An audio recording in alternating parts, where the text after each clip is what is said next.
Okay, so 5 past already. So it's time for this morning's Dharma talk on payday, on Friday the 13th. It's Friday the 13th today. That's unlucky for your defilements, but it's lucky for you. So today is a wonderful day to make the final push, or rather gentle stopping, to get to enlightenment. Last night somebody asked the question about the place of wisdom on the path. I did mention something about that coming at the end of jhanas. But it's also, I should have said, and I was surprised no one pointed out to me, that there is also at the beginning of the path the necessity of some basic wisdom, basic right view, to get the whole process going. And if you look at the usual definitions of the initial stages of right view, they always say the belief in karma and rebirth, but especially in karma. And I always sort of think about that. Why is that so essential? It is because that this is a path which you have to walk. You can't expect just to sit. Well, you can expect to sit there and do nothing.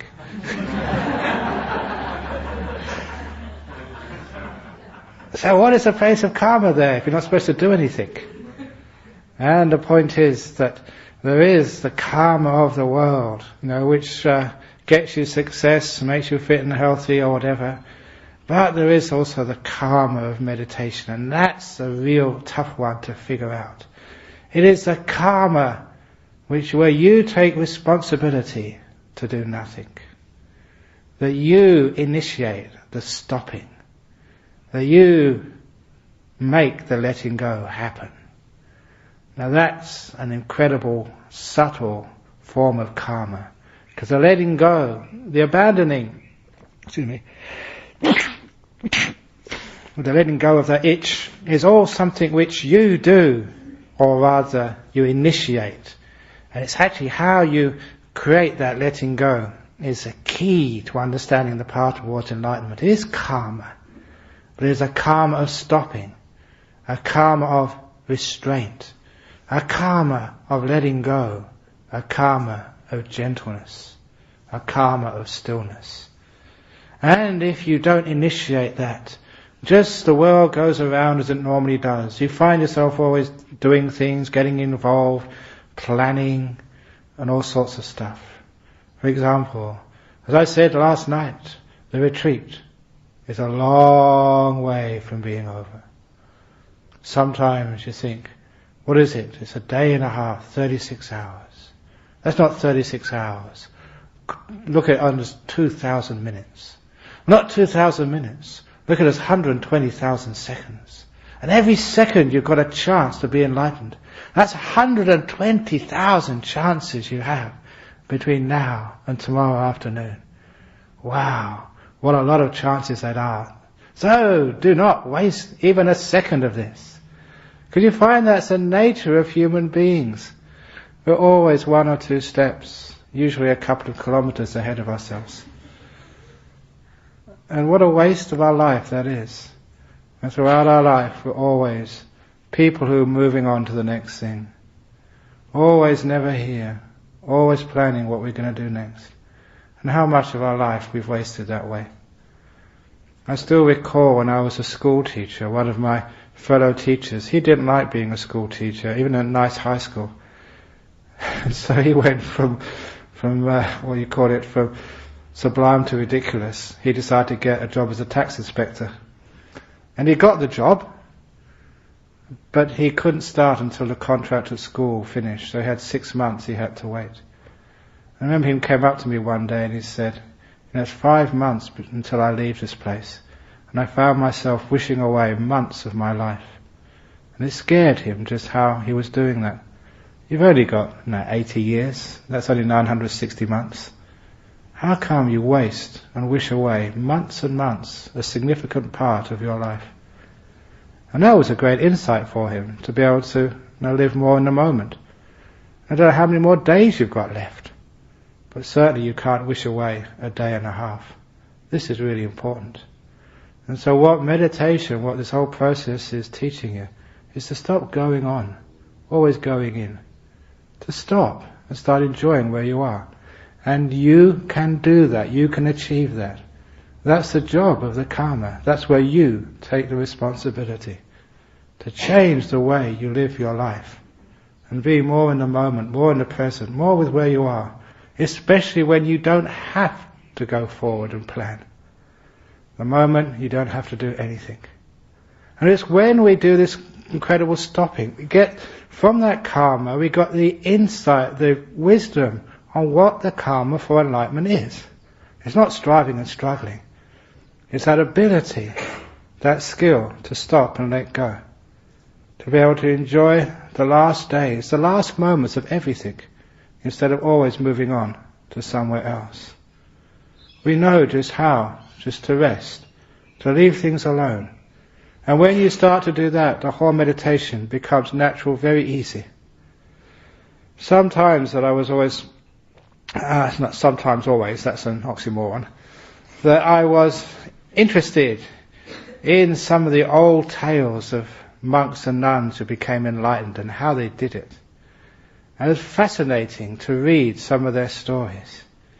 And how, and this will encourage each one of you, if you read these stories in the Therigatha and Therigatha, unfortunately the translations are very, very old and stilted, but nevertheless you can get some idea of what they were talking about. Actually those old books, they really deserve a new translation because they're very, very inspiring. But especially in the Bhikkhuni Therigatha, about the enlightened nuns. Because I started reading about these nuns, and they have the poems, one after the other, of the nuns who became enlightened and how they managed it. And none after none in this list there, they were saying they've been meditating for years and getting nowhere. Now that makes you feel okay, because you've been only meditating for 8 days, and you're getting nowhere. But then they said that this great bhikkhuni, this great nun, came along and then taught them how to meditate properly. And then within days they were becoming enlightened, one after the other. And then what that told me, that there is like a skill, a trick. You just turn the attention slightly and then you get it. And that's what you spend 8 days doing, trying to get that sort of letting go button pushed, finding out where it is, learning how to stop, learning how to get rid of this controller, to stop doing it and allow it to happen. And when you can actually find that, the enlightenment process becomes very swift. Now, at the beginning of the retreat, I encourage you to, whenever you feel tired, to rest. And it wasn't just, to be kind to you and just to indulge you, but it also is a nice way of becoming enlightened. As the great story of Ananda will illustrate. Because Ananda was the Buddha's attendant for the last, 25 years of the Buddha's life. And so went all around with the greatest teacher that has lived. And by the time the Buddha passed away, Ananda still wasn't enlightened. Imagine that, you've got the best teacher ever, and you're right with them, not just for 8-9 days, for 25 years, and he still doesn't get it. And so you can imagine what happened when the Buddha passed away. He thought, if I can't become enlightened when the Buddha was alive, how can I become enlightened now? And he really got sort of fed up. But he was so busy afterwards with all the arrangements for the funeral and messing around afterwards. But then something happened. That one of the monks, who was Mahakassapa, decided that all the great monks should meet together so they can collect all of those sayings and sermons which they remembered from the Buddha. This was the days before MP3. And they had to just come together and recite and try and memorize it. And also the rules, what monks are supposed to do and what the nuns are supposed to do. They get it all together and let's have like a conference. So they arranged this convention. And just for a nice number, they said 500. Now if you're going to have 500 people coming for this convention, you just want the creme de la creme, the arahats, the enlightened ones. So they decided to get all the enlightened ones. But they thought, Ananda, he's heard so much and knows so much, we'll make an exception, we'll invite him as well. So he got an invitation. 499 fully enlightened beings, and then Ananda, the odd one out. Now, because he wasn't enlightened, he still had pride. It would be the same that you would feel if I made the announcement that of all the people on this retreat, everyone had got fourth jhana and got fully enlightened except for you. How would you feel? You would feel, wow, I'd better do something about this. And that's what Ananda thought. The following day was a conference, and he thought, I'm going to give it everything I've got. Just like the last day of a retreat. One more day to go. I want to get something out of this. I can't go home thinking everyone else is enlightened and not me. So he really gave it super effort. He meditated all night, no sleeping. Sitting, walking, sitting, trying his best. And when the dawn came up, he still was not enlightened. What a bummer.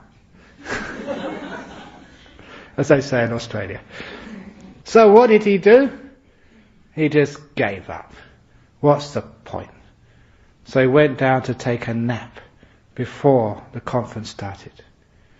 And, for those of you who know the story, as he decided to take a nap, just before his head hit the pillow, he became fully enlightened, an arhat. He let go at last. And to prove to all of his 499 friends he was enlightened, he came late for the meeting. They closed the door and only 499 people were in the room. And he came in through the keyhole. Using psychic powers to show, yes guys, I'm one of you. Now, you have one day left to try the Ananda method of enlightenment. Take a nap.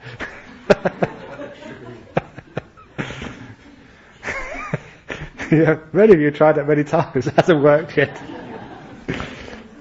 But that's a true story. But why did it happen? Why, when he was trying so hard, he couldn't get enlightened, but then when he decided to take a nap, it suddenly came? And of course, the reason is because at that time, he let go. He gave up. He stopped trying. He stopped. And it's in that stopping, that karma of stopping, you actually see the Dharma, you see the truth. And a few of you have experienced something like that, obviously not full enlightenment, but something like that, when you have stopped, when you stopped trying, when you sat there and let go, and the meditation has started to happen. You become really peaceful, and it's no effort, and you really enjoy it. And if you just stop a little bit more, and stop a little bit more, and wait a bit, then enlightenment is yours. To understand that even more, there is this great simile which I invented some years ago. One of my favourite ones. It's the simile of the donkey and the carrot. Because in Europe, the usual means of transport 100 years ago, especially in southern Europe, were donkey carts. And if you try and make a donkey move, if you shout at it or hit it or beat it, it will not move. That's why they say you are stubborn as a donkey. And that's why that we don't beat you, we don't shout at you, because if we did, you'd just be as stubborn as ever. So instead of using the stick, what the owner of the donkey does is ties that stick to the donkey's back. And the front of the stick is about 2 feet in front of the donkey's head. On the end of that stick, they put a string, and on the end of the string, a juicy carrot. And the donkey sees that carrot in front. And what does the donkey do? He starts moving towards it. But as he moves towards it, the stick moves, the string moves, and so does the carrot. Doesn't matter how much the donkey strives and runs and chases, that carrot is always 2 feet in front of the donkey. And that's how they get the donkey to move. And that's how life has got you to move. The carrot of success, fulfillment, happiness, whatever, is always 1 or 2 days in front of you. When the retreat finishes, you're chasing that carrot now. Whatever it is, we're always chasing something in front of us. And you may find in all the years you've lived, happiness, you can see it, but it's just out of reach. You move towards it, and it moves away from you. Such is life. However, about 50 years ago, according to this story, when Buddhism started spreading to Europe, the donkeys learned how to catch the carrot. That's why they don't have donkey carts anymore. They have internal combustion automobiles.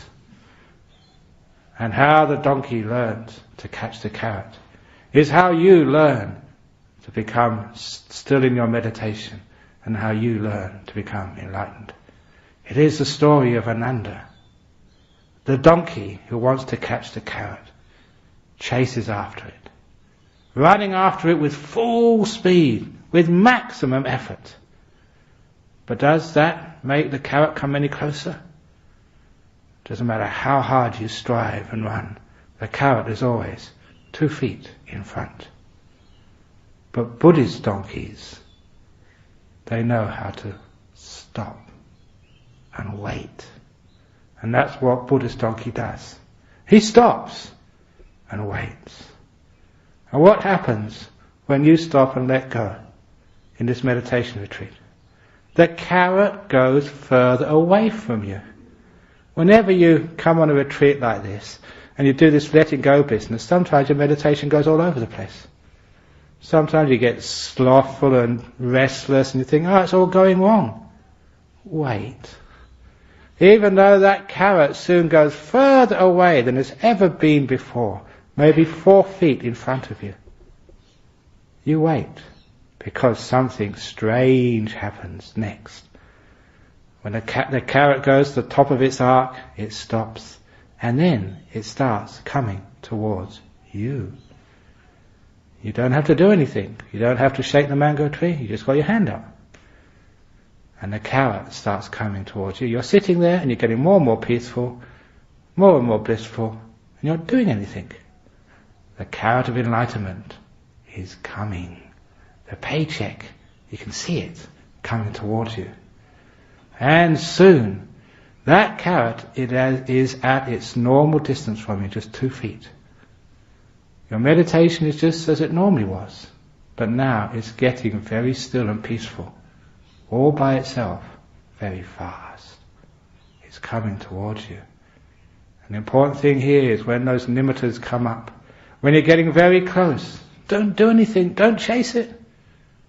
All you need to do is to be so still, and just at the right moment, you remember the door of my mouth is open to you, carrot. Come in. And you open your mouth and the carrot goes in, and you close your mouth and now you're enlightened. The carrot's come towards you because you've learned how to stop. Now that is the great wisdom of knowing what the path is, knowing how it works, knowing that to end craving you've got to stop and see what it's like when you stop craving. Because the whole myth of craving is that you can get what you want as long as you try hard enough. Sometimes it's worked in the past, but a lot of the time it hasn't, and it doesn't really work, because as soon as you've got some craving and you get that, you want something else. Somebody said years and years ago that craving is always unfaithful to its object. It's unfaithful. Craving sees something, it wants it, and thinks, once I get you, that's all I want, I'll be happy now. And as soon as you get it, you want something else. That's the nature of craving, to be unfaithful. So it's endless. So one day we get the idea, if we really want to be happy, how about stopping and see what it's like to stop chasing the carrot? And then the carrot comes towards you. So this whole retreat, you've been learning how to stop chasing. Which is why that when people have come into the interviews and they say, I feel terrible, I'm going crazy, I tell them, oh, that's really good. When they come in and they say, I've just got jhana, I say, oh, that's really good. Whatever they say, I say, oh, that's really good. Because I want people to stop chasing things and just allow things to be. To stop the chasing.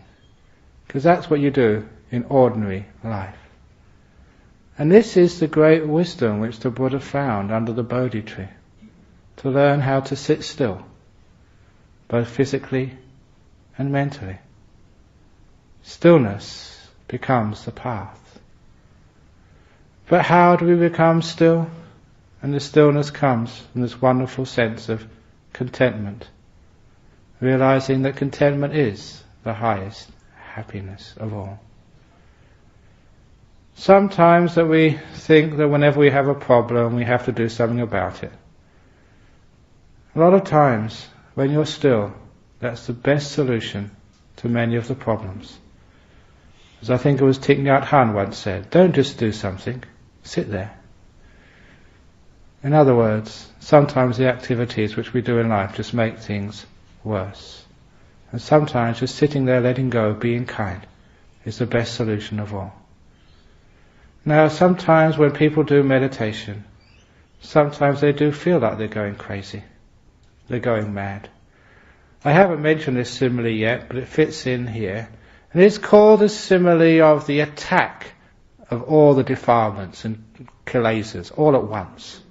As if all of your defilements have been waiting, grouping up and attacking you all together.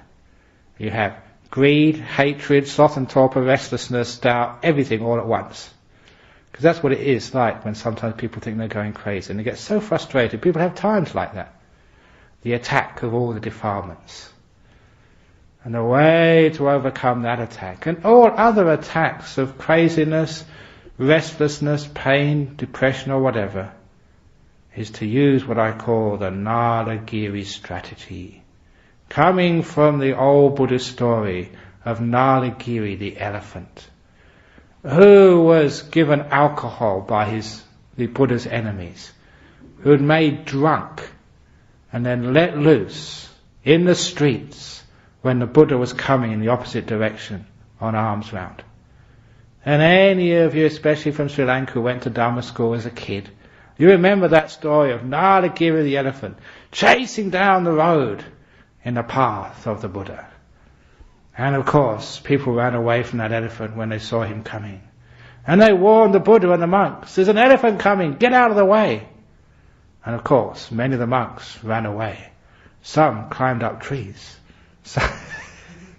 Some jumped over fences.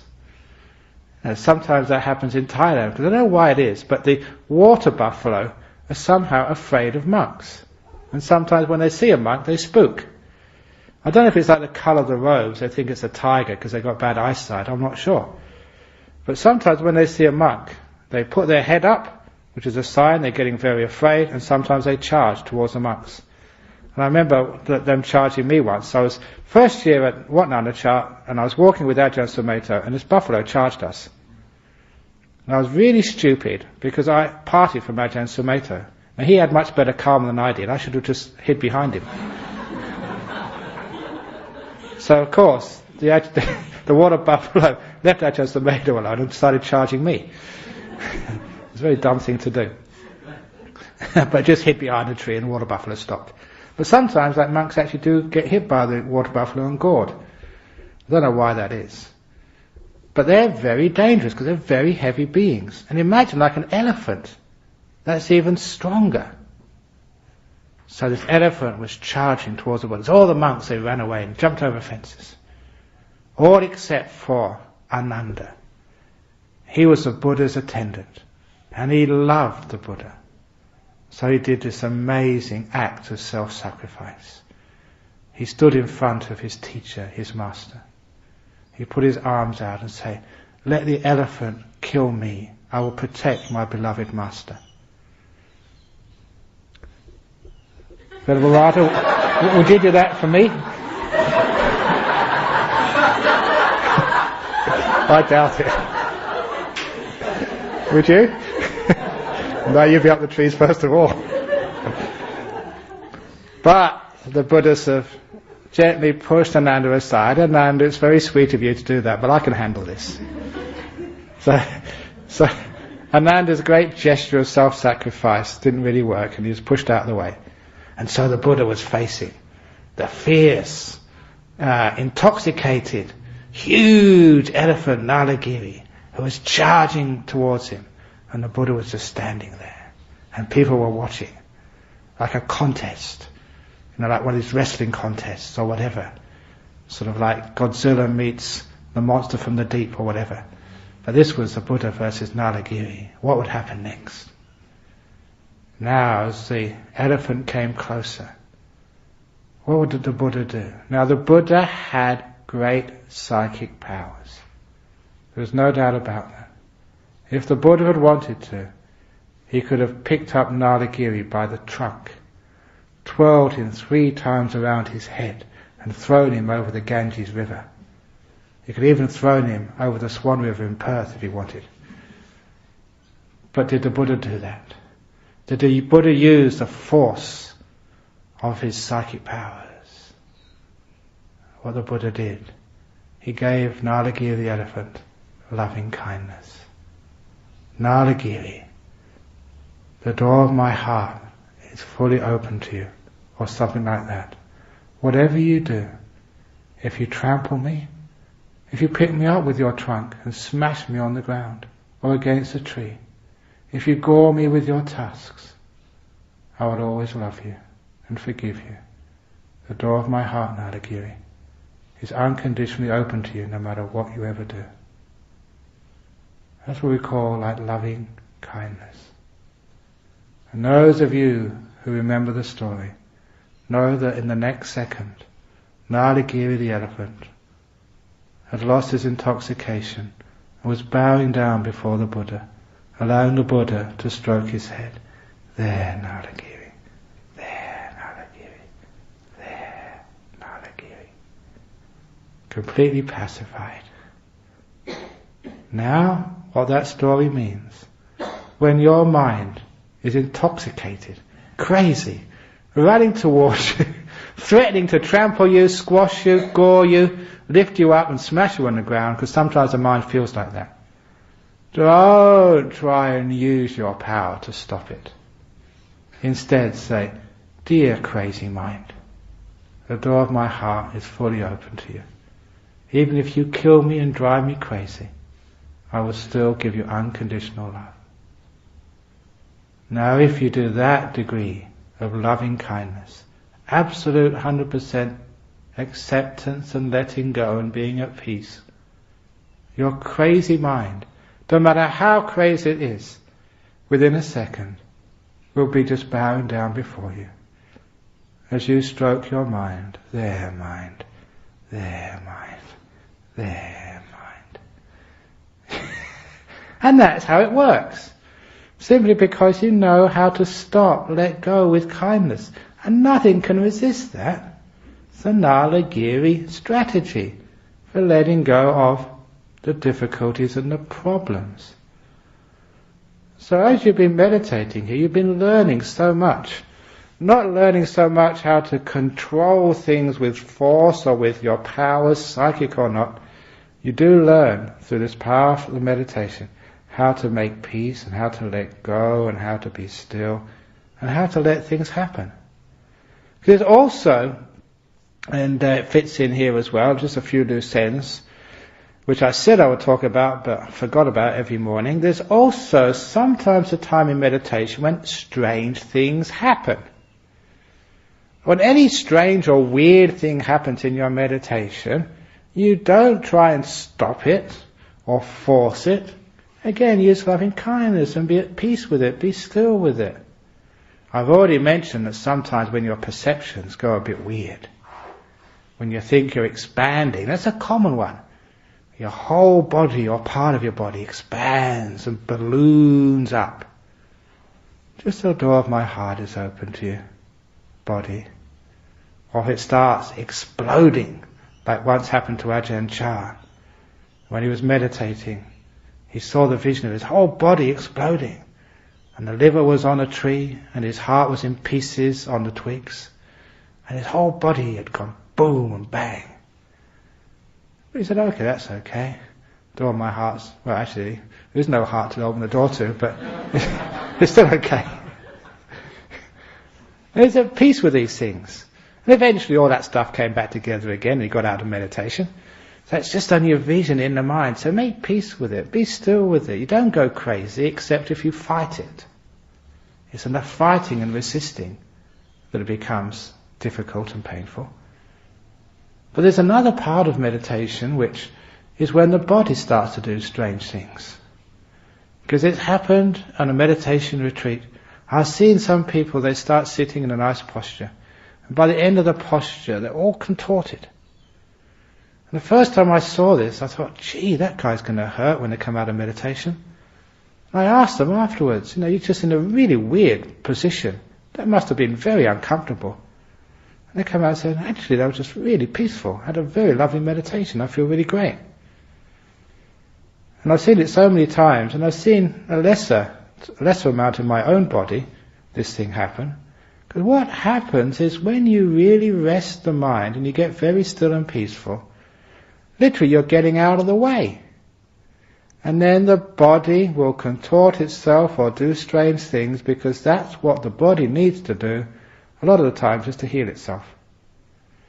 In the Indian and Chinese idea of medicine, or rather of sickness, they keep on saying that all sickness is a blockage of energies in the body. In Indian medicine they call it the winds going through the body. In Chinese they call it the qi, the energy flows.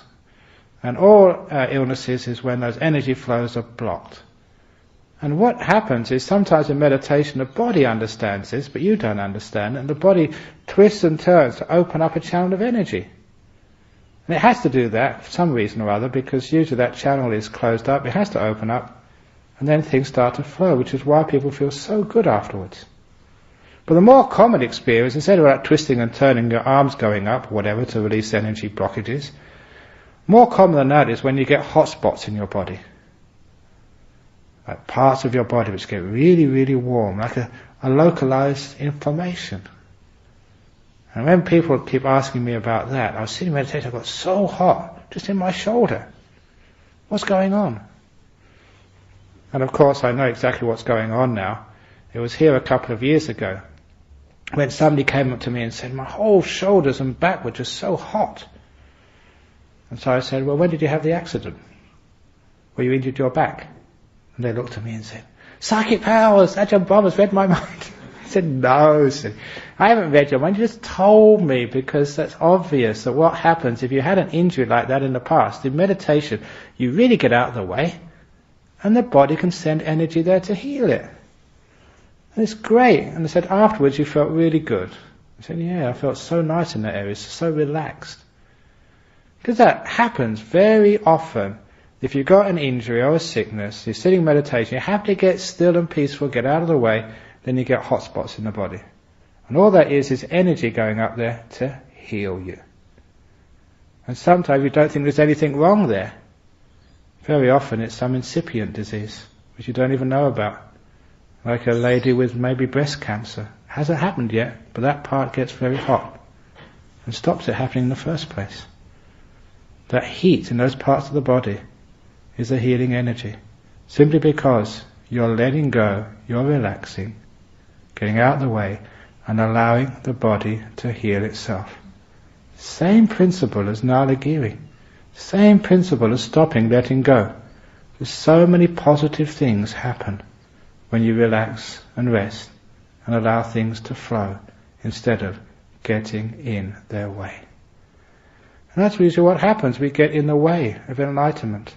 We get in the way of peace. We get in the way of our meditation sometimes. We just go really, really well. And we think, what should we do next? Going really, really peaceful. And we think, great, I have to tell my friends about this. Whatever it is, you tend to spoil it again and again and again. Rather learning how to be like that donkey, stop and stay stopped, and let these things occur and happen. Once one understands this, one understands the path. And the little experiences you get on this retreat, when you actually follow the instructions and you find it works, or you get those hot spots in the body, or you find yourself contorting and it feels so good afterwards, will actually show you just this path of letting go is the path towards peace, real happiness, and enlightenment itself. And later on, when you add all those little insights up, they get stronger and stronger, and they lead you to deeper states of letting go. And the deepest stages of letting go you go to in the jhanas, they just really show you just what real peace and happiness are. The more you let go, the more you disappear, the happier you are. And sometimes we wonder why we didn't see this in our life before, thinking that we run after things, we get happy. When we accumulate things, we get happy. When we do a lot, then we become more successful, so we think. And then we come in our retreat, we sit down and do nothing, we let go of everything. We try not to own things, and everything becomes so peaceful and so happy. We learn the secret of real happiness. What we're learning here is not just the secret of real happiness, we're also learning about this idea of a self. This is the core thing inside of us, which actually makes us do things. Some of you who have got very still in your meditation, it's as if you're disappearing. It's true that sometimes that the more we do, the more we exist. At least the more we think we exist. And so it's sometimes very frightening to do nothing. That's one of the biggest obstacles, because to do nothing, we have to disappear. The self is that which does. It is the doer in chief. And here we learn how to stop all of that. But what happens is the fear of letting go of yourself is balanced by the joy of letting go. You know that sometimes I said that on the door into jhanas, that sometimes there is the two obstacles, excitement and fear, and I said the fear is the biggest one. You know what the great fear is? The great fear is disappearing, of yourself going and vanishing. It's as if that there you have the opportunity to go into the incredible powerful bliss states. But to enter, there's an entrance fee. And that entrance fee is you. You have to let go of your sense of self and who you think you are to enter those jhanas. And that's why that sometimes it's like you're standing on the brink. You're looking into this incredible bliss and joy. But you know that you have to let go of something which is very dear to you. Your identity. But the way that things happen, the joy, the bliss is just too great. It's the joy and happiness. The sheer pleasure of it will actually overcome that fear and draw you in spite of all your misgivings. It will draw you in because you can't resist such huge and pure happiness. And you go in there and eventually you find out, hey, it didn't really matter so much. Letting go of this thing I called me. It was only an illusory self anyway. It is the illusion of self which stops you getting enlightened, which makes you do things. Now, you really think you're there because you've been conditioned and thought that way for so long. You really think that you're in charge. You really think that you're the one who knows. And you've been knowing this all week, all year. There's something inside of you which is always the same. Always has been the same. Your body changes. Maybe your knowledge changes and grows. But there's something essentially inside of you which is always the same. When some of that starts to disappear, that's what shocks you. In the jhanas, things disappear. Like I already mentioned, like the water around the tadpole disappears when it becomes a frog. And then it realized that the water wasn't essential. It was always there, but now it's not there. So it's the same as this thing which is always here, our sense of self. When that starts to disappear, it shocks us and we realize that was a bit of an illusion. And as we go deeper, again it shocks us more and more. The other simile which I gave is like you're watching a TV. And on the TV there are 5 channels. There is the sight channel, there's the sound channel. Channel 3 is smell channel. Channel 4 is taste, and channel 5 is the touch, the feely channel. And there's the 5 channels on the TV, and sometimes you can turn the TV off, and so there's not 5 channels there's just the last channel, the basic channel, the mind channel. And sometimes you understand that impermanence, the programs come and go, you can flip from channel to channel, but then one day a strange thing happens. You're watching the TV, and the TV set vanishes. It disappears. And it's not meant to do that. And it's not covered in the warranty. TV sets aren't supposed to just vanish into thin air. But it does, and you've seen it. That's why some of these deep meditations are very shocking. Things which are always supposed to be there, now are not. Yourself has vanished. And these are the insights, these are the experiences, which when you come out of these deep meditations afterwards, they give you the wisdom which is very, very rare in the world. What is real and what is illusory? Sometimes we just assume, on the basis of our experience, there's always somebody here, because it feels that way. But you go into these rare states of mind, and it's plain, it's clear. There was no one there to begin with. From this side of jhanas, that might sound scary. I don't want to go. I don't want to disappear. I don't want to become enlightened. I like my movies, I like my sex, I like my food. I've got too many things to do. I'll become enlightened later on in life. Once I've enjoyed everything, after my menopause, then I'll become enlightened. Oh, never. No, it don't work that way. The sooner the better. There's a truth there. And this is like the wisdom, the great wisdom which comes from the deep meditations, and quite frankly you can't get to it any other way. Simply just haven't got enough data. You can't see through. The tadpole just can't know that water is water until it's got out, at least for the first time. Which is why in this retreat I also teach, just to encourage people to go for broke. Go for those jhana experiences, even just one of them.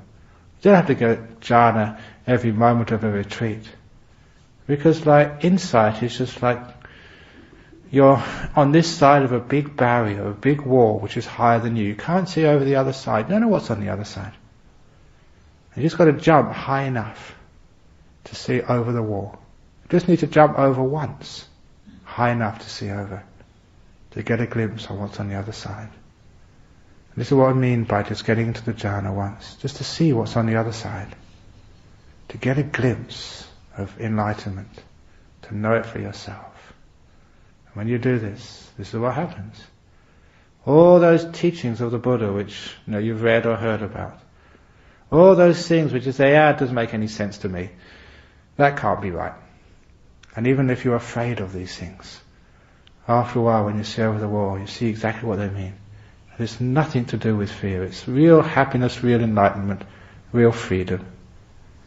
Freedom from desires. Free at last. In that book, which I wrote, The Mindfulness Bliss and Beyond, I gave this wonderful story about what enlightenment is. And I think I got this from a Canadian monk a long time ago, but I can't really remember. And he once gave the story of the kids playing the wishing game. And it's a very evocative story, simply because it shows the difference between the life in the world and the life of an arahat. What it's like to be enlightened. And the 5 children playing the wishing game. Well, the 5 kids had this wishing game. The idea is, the one who makes up the best wish will win the wishing game. I always try and change this story every time. So the first kid was sitting there and thinking, if I had a wish, I'd wish for a big bowl of dim sum. Usually I say McDonald's or ice cream, because there's many people from Singapore here. A nice dish of dim sum. That's what I want if I have a wish. And especially because you may have been here for 6 or 7 days eating Western vegetarian food and think, oh, only a couple of days left and I'm back in Singapore, and maybe already planning your first meal when you get off the plane into Singapore. Someone who's hiding their head. So, the first kid said, I wish for a nice big dish of dim sum. And the second kid has longer to think. If I had a wish, I'd wish for a whole restaurant. And a whole restaurant, I can not just get a dish of dim sum, I can get the whole menu. And if I own a restaurant, I can get this food anytime I want, whenever I want it, not just one little plate of dim sum. And of course, that's a far more superior wish to own the whole restaurant. So then they asked child number 3, if you had a wish, what would you wish for? And the third child, his daddy was an accountant. So he thought, if I had a wish, I'd wish for $5 billion. US, not Singaporean. Worth more. Because with $5 billion, he's only a little kid, maybe 6 or 7 year old. With $5 billion, I could buy my own restaurant. I'd get that first of all. Then with my next wish, I'll buy my own video game store. Because you like playing video games. But you know that kids playing video games, their mothers never allow them the time to play. Because they have to go to school. So he said, with $5 billion, after buying a restaurant, a video game store, I still have heaps left over. So then I'll buy a school. I'll buy my own school. Then I don't have to go there. And I can always write myself nice reports every year and give myself top grades. Because I own the school. And then, when I get old enough, I'll sell the school and buy a college. You know, like they do in the United States. You know, anyone can get a degree from the United States, give them enough money. So they said that I can get a degree as well, and I can play video games all day long, up until I'm 30 or 40. And of course, with $1 billion, or $5 billion US, I mean, you'll never use all that up. For your whole life, you'll always have something left. So it's a kid with a $5 billion wish. Is that what you would want? $5 billion? Would that be enough? There's 2 more kids left, and each of those kids got a wish which was better than a $5 billion wish. The third kid was very, very smart and said, if I had a wish, I would wish for 3 wishes. That's a wish. For my first wish, I'd have the Chinese restaurant. For the second wish, I'd have the $5 billion US. And for my third wish, I will have 3 more wishes. That way, I can go on forever. He was a kid who had the infinity of wishes. And that obviously is far more superior than the $5 billion wish.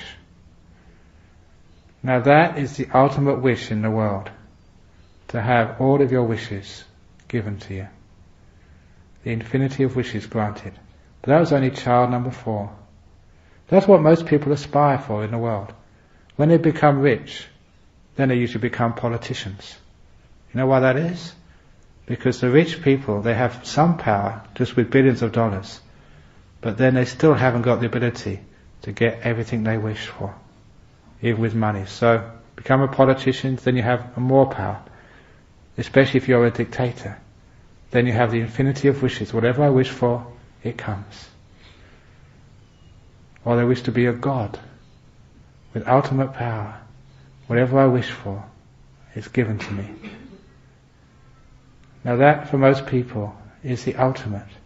They want to go to some heaven world, some pure land, where everything they wish for, whenever they wish for it, is always granted. The infinity of wishes, always granted. That is only child number 4. Child number 5 did even better and eventually won the wishing game. Had a much better idea than just the infinity of wishes. The 5th child said, if I had a wish, I wish I was so content I never needed a wish ever again. I was so content I don't even need any wishes. And they all agreed that beat the infinity of wishes. Wish. Do you understand? Wanting this and wanting that and wanting something else is nowhere near as peaceful and happy of being so content you want for nothing. How much money do you need to want for nothing? Doesn't matter. It's how many desires you have. So the last kid who wanted to be so content, never needed any more wishes, was the Buddha. Enlightened, being so content, I don't want anything anymore. This is always good enough. You may not like it, you may like it, but you can always be content with it. It's good enough. Now you understand what enlightenment is. It's beautiful contentment when you want for nothing. So happy. On the opposite, this is called the freedom from desires. The other one, the freedom of desires, can sometimes be so painful. I still remember reading, I was told by, I think, a guy at an airport came up to me once. We had a conversation. I think it was actually in Bangkok airport, the old one, many years ago. And he came and told me, because he was a guy from the Middle East, there's a very famous and very mean curse in the Middle East. I don't know where they got this from, but I thought, wow, that's the worst thing you can curse a person with. If you really want to get mean to somebody, give them this curse. May you always get what you want as soon as you want it.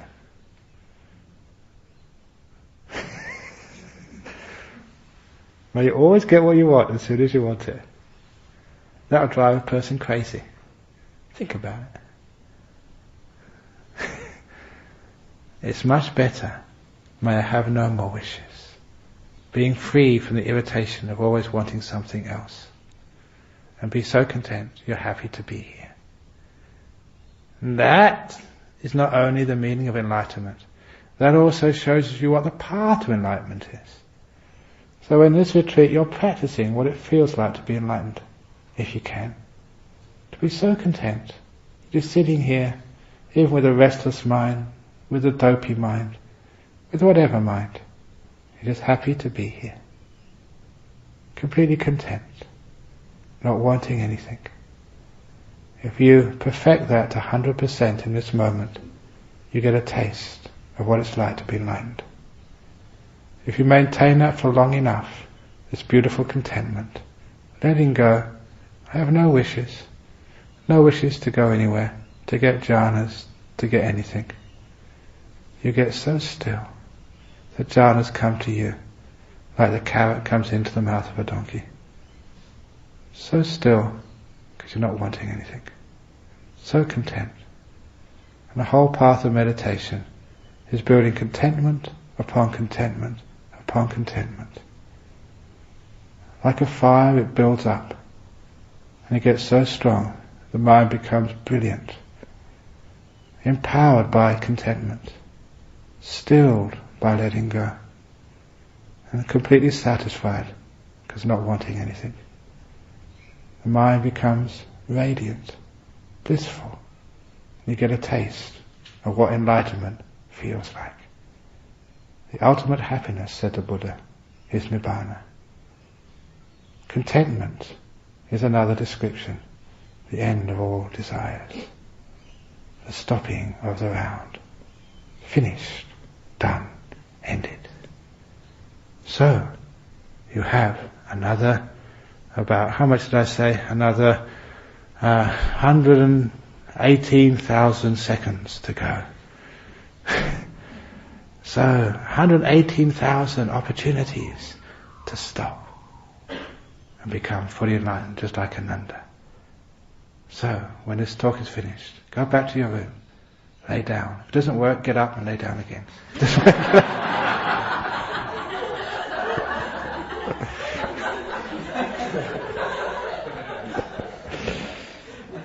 And if that doesn't work, what I usually say at the end of every meditation retreat, it's a time where to get people to hide the clotheslines. You know that story. There was another nun by the name of, I think, Siha the nun. Siha means like lion or lioness. And she was 7 years as a nun. And again, she was fed up. Never a moment's peace in those 7 years meditating. So she didn't want to go back to the 3 crooked things. She had enough of that. But then she couldn't stand it as a nun any longer. So when she couldn't go back to her house and she couldn't stand it as a nun, there was only one thing left to do. She took the rope and went in to the depth of the forest. She climbed a tree and tied one end of the rope to a branch, tied the other one around her neck. And she was just about to jump off when she got it. She got enlightened. That was a close shave, and I don't recommend it. If it doesn't work for you, we're in big trouble. But sometimes it feels like that. And the point is, let go. You don't have to jump off the tree to let go. But just, I'll let go now. See if you can stop and just allow things to be. Allow contentment to build up. That is the path. That is the wisdom which comes because it works. The wisdom of experience. You try it. Every time you really do it properly, it works. You get so peaceful and so still. And that gives you the insight into what enlightenment is. Keep on going. Take it to its limit. And see how content you can truly be. Absolutely still. Fully enlightened, gone. Okay, so any questions and comments about this talk this morning of getting you the last piece of the jigsaw on how to become enlightened before the end of this retreat? Any comments or questions? Okay, that's it. Okay, you've got one. Okay, yes. So. It's true, it's Ajahn. The Buddha often talked about striving, putting hair on fire and so forth. Yeah, so when your hair's on fire, what do? Put it out. So put it out. Because you emphasise death. Yes. But I'm also wondering, is it the case that in the modern world we've been so used to striving, organising and problem solving that we've become kind of a bit unbalanced in that. We kind of do that naturally, and so all you've got to emphasise to the teacher is just let go. It's not in it. You're saying that Buddha always said about striving and effort, and I always do about letting go on these retreats. And is it because that these days we strive so much? And no, even in those days they strive just as hard. And the great things about researching the Vinaya, they've got all these stories of what people were like in the time of the Buddha. And they still do the same naughty things that they do now. And sometimes you see the same things happen in Bodhinyana Monastery which happened 2,500 years ago. The same silly things which people do. Playing jokes on each other and goodness knows what else. And you see that people just do not change. But it's the effort to stop. It's the effort for that donkey to learn not to keep going, but to restrain itself. It's the effort of restraint, the effort of stopping, the effort of letting go, the effort to be kind and gentle. Because that goes against the grain of our habits, it takes effort to learn how to stop. So the fire is on the head, it's effort to put it out, the effort to stop things. It's the effort to stop.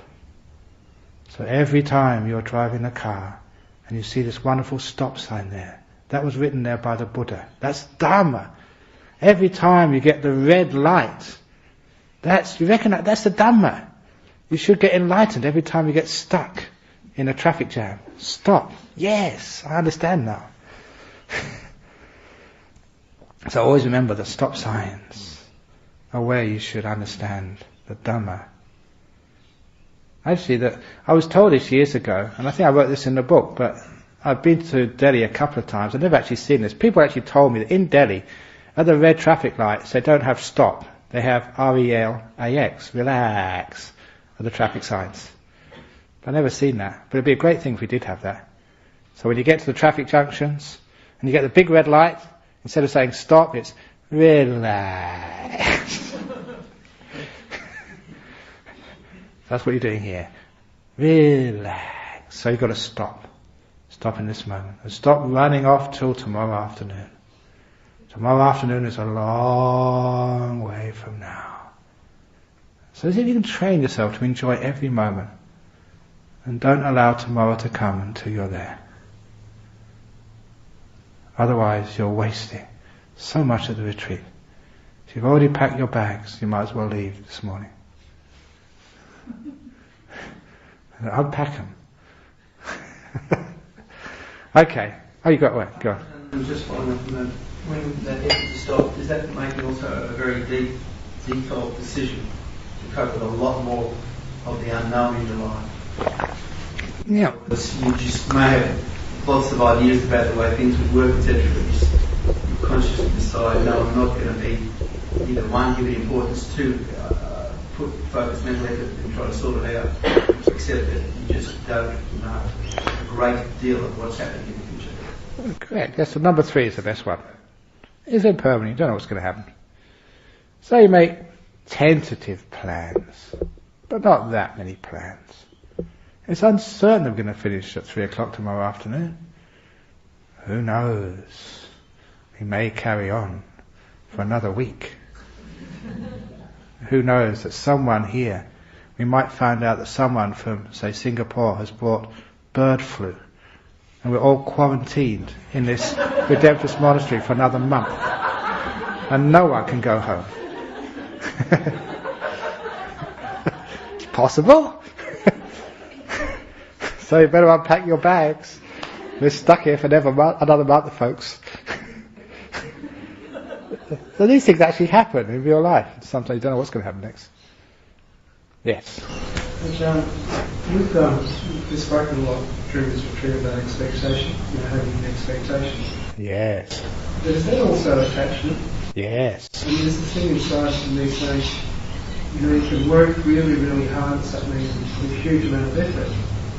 And that's fine if you're not expecting a result or not attached to the result. But sometimes if you're putting a lot of effort into something, if you're working so hard, why are you putting so much effort into it for? If it's actually just for the fun of it, fine. In other words, it's the fun of what's happening now. But if it's for the fun of it when it's finished, like a lot of people do, only another day to enjoy, come on, just enjoy. And then afterwards I'll be happy. And then the next thing you do, only another day after enjoy at work, then I can go on a retreat again. So while you're on a retreat, you can't wait to get back. While you're back home, you can't wait to go on the next retreat. That's what happens when people go on holiday. They can't wait to go on holiday. And as soon as they go on holiday, they can't wait to go back home. Sorry? The thing that strikes me though, that there are some things that require it. Yeah. That this building wasn't built without effort, and you haven't got where the people up there aren't there without effort. So some effort is worthwhile and it has to be put in. What ruins it is that attachment to a result. But correct, yeah. Oh yeah, effort is sometimes good in the world. But it's true, it's like having built monasteries, or a couple of monasteries I suppose, with some of Wat Nana Chat, but certainly here in Bodhinyana Monastery. Having put all that work in there, you can see that sometimes you sacrifice your happiness in the present moment for some so-called future goal. And then the building is never beautiful. So the best way of building is just enjoying every day of the work. So it's not for the end result is what you're doing it for, it's actually doing it for the happiness of doing it now. So every brick you enjoy, make it a nice brick and have fun with it. And then at the end, the building is a beautiful building. You get the point in this? So the effort should not be striving and getting it out of the way to get something in the future. That's going to be my last question. Yeah. Effort does not have to be correct. hard, or it can be effort that they enjoy it. So. That's right. And that time sometimes people, you're putting forth a lot of work into it, but it looks effortless because you're having fun. Look at kids playing. They work so hard, but they have fun. So it wouldn't be a wonderful thing, if we smiled at work and said, "Oh, can you do this extra assignment?" And you say, "Yes, I'd love to do the extra assignment." And can you work late this tonight? Yes, I'd love to work late. Can you stay on the weekend? Yes, I'd love to stay on the weekend. Always a nice fun. The point is, if you have to do it, you might as well make it fun. A lot of times when people in their work, they just get so grumpy. Oh, why me? Why do I always have to give the talks every day? Why do people always come to me with their problems? It's supposed to be only meditation problems in that room.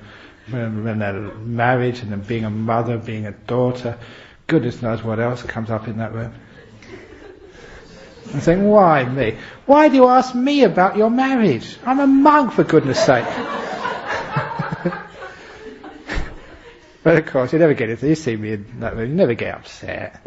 You just enjoy it. So that's what I have to do as a monk, so enjoy it. So whatever you have to do. And sometimes I do some really weird things. I told you one of the weirdest things I ever did was, it was in 6PR, the radio station, just off on the end of Adelaide Terrace. Adelaide Terrace? No, Hay Street somewhere, I think. And so, I know a couple of people in there say, can you come and do a radio show?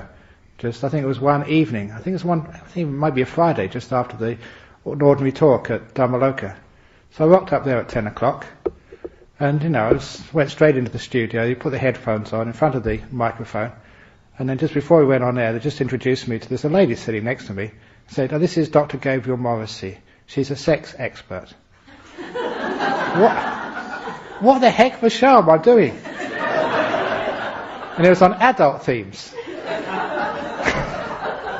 So there I was, a monk, fielding questions on sex and, your performance for the next 2 hours.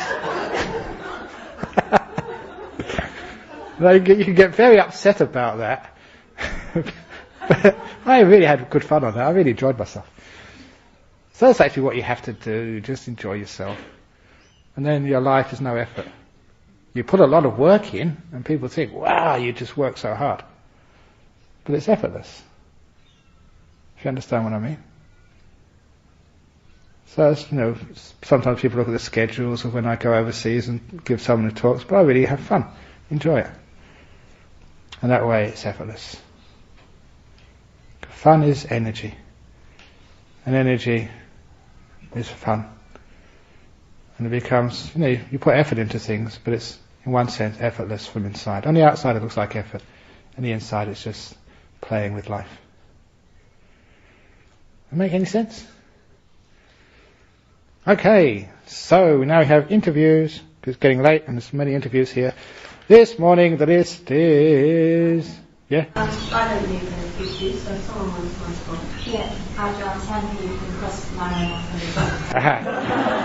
Anyone else disappearing? That's 2 people who have been enlightened by this morning's talk.